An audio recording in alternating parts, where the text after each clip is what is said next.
welcome to your program Sustainable World on Sky One Radio 104.5. If you're just joining us, thank you so much, ladies and gentlemen. Sustainable World is that program aiming at informing and sensitizing the public, the listener, and the different stakeholders on the achievement implementation of the sustainable development goals in Cameroon. If you're just joining us, welcome, ladies and gentlemen.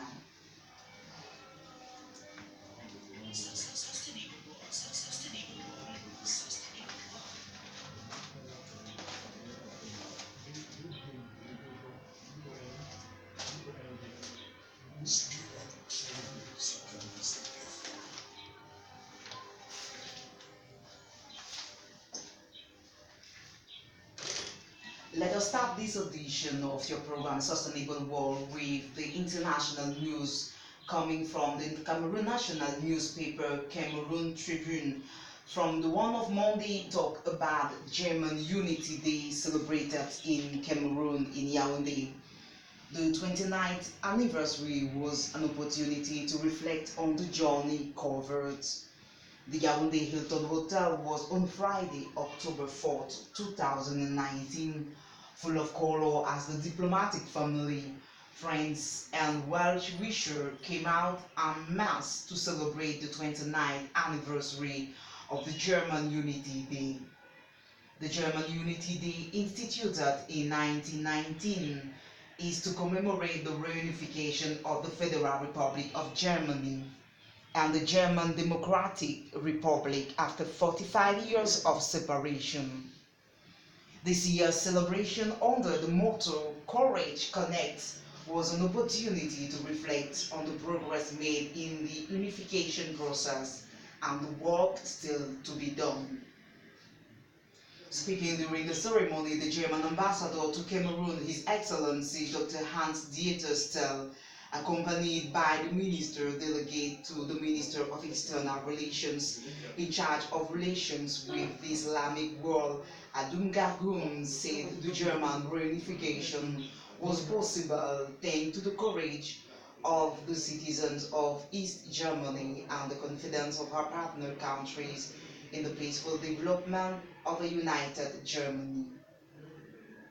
He added that it is thanks to this great confidence that Germany was elected a non-permanent member of the Security Council with 95% of United Nations member states. With regard to relations between Cameroon and Germany, Ambassador Hans said there are several coincidences between the two countries, especially in the month of September and October. A year ago, while Germany was celebrating her National Day, the atmosphere in Cameroon was very tense due to the presidential elections, and this year, the German Unity Day is holding at a time when the major national dialogue is ending. Our wish, he went on, is that the different points agreed on should be implemented. Discussions should continue. Those that are in prison or abroad who have not yet been integrated in the discussions should be included so that they can contribute their own share in the peace building and development process. In the economic domain, the German diplomat reiterated the readiness of his country to help Cameroon. He said after 60 years of bilateral cooperation, during which his country offered over €1 billion as aid, his country has decided to engage in the domain of governance, decentralization, rural development, and preservation of the environment.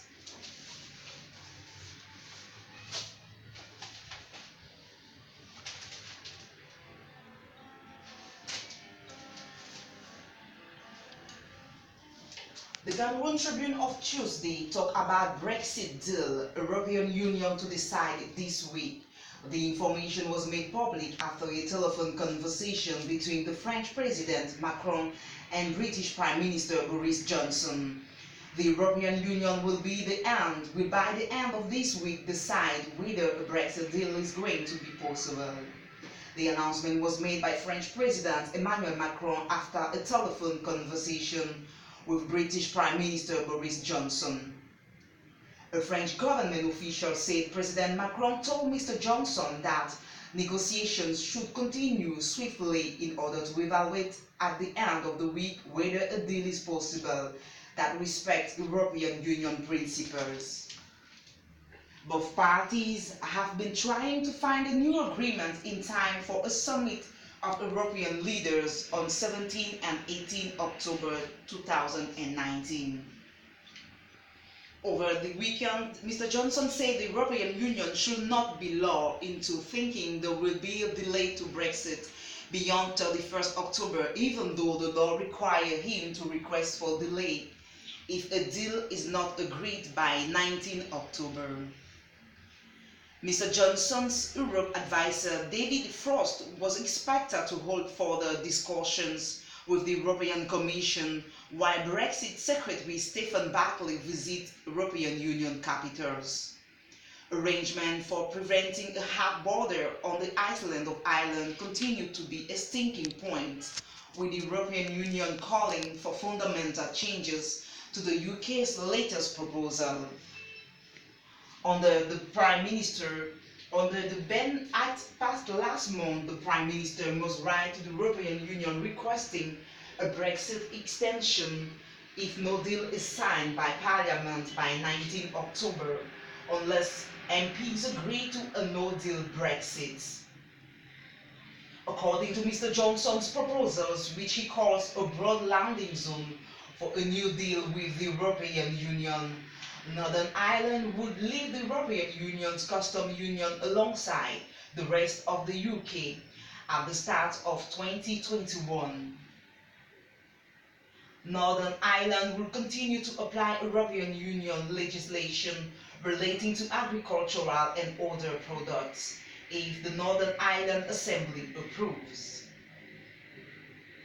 This arrangement could in theory continue indefinitely, but the consent of Northern Ireland's politicians would have to be sought every 4 years. Customs checks on goods created between the UK and the European Union would be decentralized, with paperwork submitted electronically and only a very small number of physical checks. These checks should take place away from the border itself at business premises or at other points in the supply chain. So far, though Mr. Johnson's proposals are yet to open the door to more intensive negotiations, he is optimistic his plan will be supported by parliamentarians from every wing of the Conservative Party, Northern Ireland Democratic Unionist Party, and the Labour Party, with whom he is holding talks.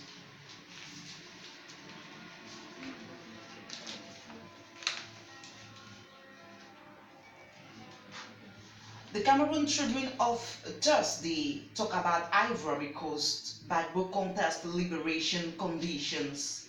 Lawyers of the former president have submitted a complaint aimed at obtaining from the International Criminal Court a review of conditions that had been imposed on his release when he was acquitted on 15 January 2019. Lawyers of Mr. Gbagbo, assigned in a commune in Brussels, believe there are stringent conditions that prevent him from participating in the 2020 presidential election in his country. In a 22-page document submitted on Tuesday, October 8, 2019, his lawyers are pleading and requesting that Laurent Gbagbo's civil and political rights should be respected through his immediate and unconditional release. Since 1st February 2019, the former Ivorian president has been subjected to many conditions that his lawyer seeks to lift.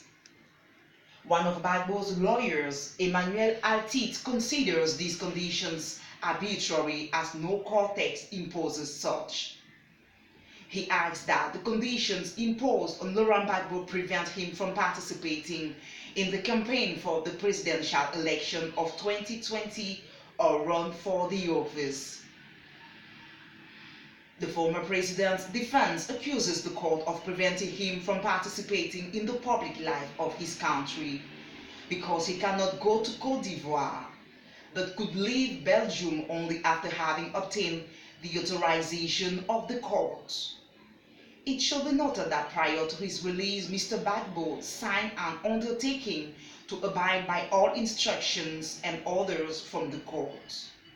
Some of these conditions include to be present at the court when needed, to provide the address of the receiving state and contact informations to the court and request authorization from the court for any change of address, not to travel beyond the territorial limits of the municipality of the receiving state without the explicit and prior authorization of the court, to surrender all identity documents like passports to the registry, to report weekly to the law enforcement authorities of the receiving state or the registry, not to make any public statements directly or through any other person about the case or be in contact with the public or speak to the press concerning the case. After the submission, the prosecutor must submit her brief to the court next week, and Laurent Gbagbo's lawyer will have until December 16, 2019 to respond. Hearing will then be held before the chamber begin its deliberations.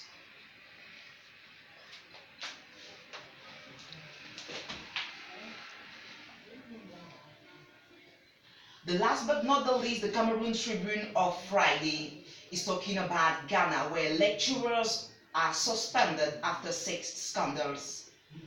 Two Ghanaian lecturers have been suspended after they were exposed in a BBC documentary sexually harassing students. Though both Professor Ransford Gyampo and Dr. Paul Kwame Butakor have denied any wrongdoing, they are being suspended pending investigation. Meanwhile, a similar action against a lecturer of the University of Lagos was also filmed by the BBC. The lecturer Boniface Igbenegu, a pastor, has been condemned by his church.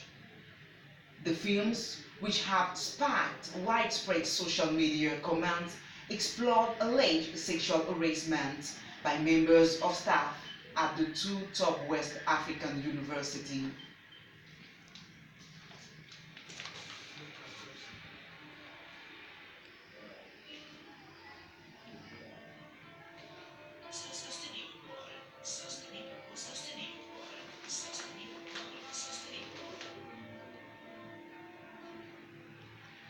Ladies and gentlemen, that was the news from the week, the international news from the week, coming from Cameroon Tribune, the national newspaper in Cameroon. If you are just joining us, thank you for listening to your program, Sustainable World.